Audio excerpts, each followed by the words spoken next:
ಈಗ ನಮ್ಮ ಅಧ್ಯಕ್ಷರು ಹೇಳಿದಾಗೆ ಮರಗಳನ್ನು ಗಿಡಗಳನ್ನು ಕಡಿಯೋದು ಅಂದರೆ ಅದು ಮಾನವ ಹತ್ಯೆಗೆ ಸಮಾನವಾದ್ದು ಅಂತ ಸುಪ್ರೀಂ ಕೋರ್ಟ್ ಹೇಳಿದೆ.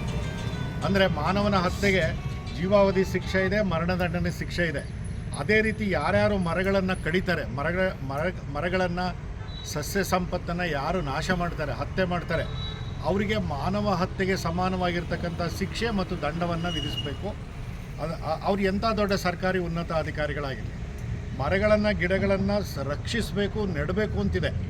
ಇವತ್ತು ಶಿಕ್ಷಾ ಪದ್ಧತಿಯಲ್ಲಿ ಭಾರತ ದಂಡ ಸಂಹಿತೆ ಶಿಕ್ಷಾ ಪದ್ಧತಿಯಲ್ಲಿ ಈಗ BNS ಬಂದಿದೆ, ಭಾರತ ನ್ಯಾಯ ಶಿಕ್ಷಾ ಪದ್ಧತಿ ಬಂದಿದೆ. ಅದರಲ್ಲಿ BNSನಲ್ಲಿ ಏನು ಅಮೆಂಡ್ಮೆಂಟ್ ಆಗಿದೆ ಅಂದರೆ, ಶಿಕ್ಷೆಗಳಲ್ಲಿ ಕೇವಲ ನೀವು ಬರೀ ಜೈಲುವಾಸ ದಂಡ ಅಷ್ಟೇ ನೋಡಿದ್ರಿ. ಈಗ ಹಾಗಲ್ಲ, ಕಮ್ಯುನಿಟಿ ಸರ್ವಿಸ್ ಅನ್ನೋ ಒಂದು ಹೊಸ ಶಿಕ್ಷೆಯನ್ನು ಸರ್ಕಾರ ಜಾರಿಗೆ ತಂದಿದೆ. ಕಮ್ಯುನಿಟಿ ಸರ್ವಿಸ್ ಅಂದರೆ ಏನು?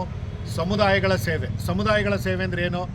100 ಗಿಡಗಳನ್ನು ನೀನು ನೆಡಬೇಕು, ಆ ಗಿಡಗಳು ಇಷ್ಟು ವರ್ಷ ಎತ್ತರ ಆಗೋವರೆಗೂ ನೀನು ಕಾಪಾಡ್ಕೋಬೇಕು, ಇಲ್ಲ ನೀನು ಜೈಲಿಗೆ ಹೋಗಬೇಕು. ಇದನ್ನೇ ಸಮುದಾಯ ಸೇವೆ ಅಂಥೇಳಿ ಇವತ್ತು ಕಾನೂನು ಬದಲಾವಣೆ ಆಗಿದೆ. ಇಂಥ ಸಮುದಾಯ ಸೇವೆಯನ್ನು ಭಾರತೀಯ ಶಿಕ್ಷಾ ಪದ್ಧತಿಯಲ್ಲಿ ಕಾರಾಗೃಹಗಳಲ್ಲಿ ಅಳವಡಿಸಿದಾಗ ಒಂದು ಕಡೆ ಅಳವಡಿಸ್ತಾರೆ, ಅದೇ ಕಾನೂನು ವಿರುದ್ಧವಾಗಿ ಇನ್ನೊಂದು ಕಡೆ ಮರಗಳ ಮಾರಣ ಹೋಮವನ್ನು ಮಾಡ್ತಾರೆ. ಅದಕ್ಕೆ ನಮ್ಮ ಅಧ್ಯಕ್ಷರು ಹೇಳಿದರು, ಇದು ಒಬ್ಬ ವ್ಯಕ್ತಿಯ ಹತ್ಯೆಗೆ ಸಮಾನವಾದದ್ದು ಅಂತ.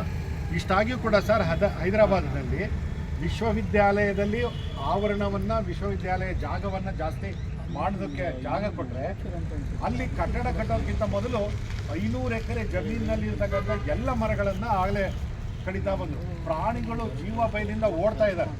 ಅದರಲ್ಲಿ ಕೆಲವರು ಆದಿವಾಸಿಗಳಿದ್ದವರು, ಅವರು ಕೂಡ ಪ್ರಾಣ ಭೀತಿಯಿಂದ ಓಡ್ತಾ ಇದ್ದಾರೆ. ಯಾಕೆಂದರೆ ಬುಲ್ಡೋಸರ್ ಅವ್ರನ್ನ ಅಟ್ಟಿಸ್ಕೊಂಡು ಬರ್ತಾ ಇದೆ. ಆ ವಿಡಿಯೋವನ್ನು ಸುಪ್ರೀಂ ಕೋರ್ಟಲ್ಲಿ ತೋರಿಸಿದ್ದಾರೆ. ಸುಪ್ರೀಂ ಕೋರ್ಟ್ ಸ್ಟೇ ಕೊಟ್ಟಿದೆ. ಯಾರು ಕೂಡ ಮುಂದಿನ ಆದೇಶ ಬರೋವರೆಗೂ ಆವರಣದಲ್ಲಿ ಮರ ಗಿಡಗಳನ್ನು ಕಡಿಕೂಡ್ದು. ಒಂದು ನಿಮಿಷ, ಮತ್ತು ಈಗ ಎಷ್ಟು ಮರ ಗಿಡಗಳಾಗಿದೆ, ಸ್ವಲ್ಪ ಮಾರಣ ಹೋಮ ಮಾಡಿದರೆ ಒಂದೊಂದು ಗಿಡಕ್ಕೆ 10 ಗಿಡಗಳನ್ನು ನೆಡಬೇಕು. ಮತ್ತು ಅದು ಒಂದು ಹಂತಕ್ಕೆ ಬರೋ ತನಕ ಅದು ನಿಮ್ಮ ಜವಾಬ್ದಾರಿ.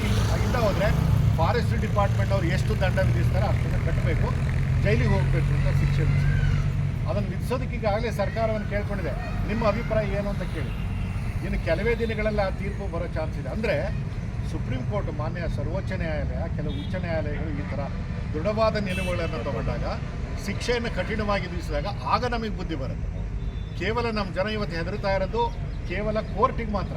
ಸರ್ಕಾರಕ್ಕೆ ಹೆದರಲ್ಲ, ಫಾರೆಸ್ಟ್ ಡಿಪಾರ್ಟ್ಮೆಂಟಿಗೆ ಹೆದರಲ್ಲ, ಪೊಲೀಸ್ನವ್ರಿಗೆ ಹೆದರಲ್ಲ. ಆ ರೀತಿ ಬಂದ್ಬಿಟ್ಟಿದೆ. ಕಾನೂನು ರಹಿತವಾದ ಸಮಾಜಕ್ಕೆ ಇವತ್ತು ಬಂದ್ಬಿಟ್ಟಿದೆ.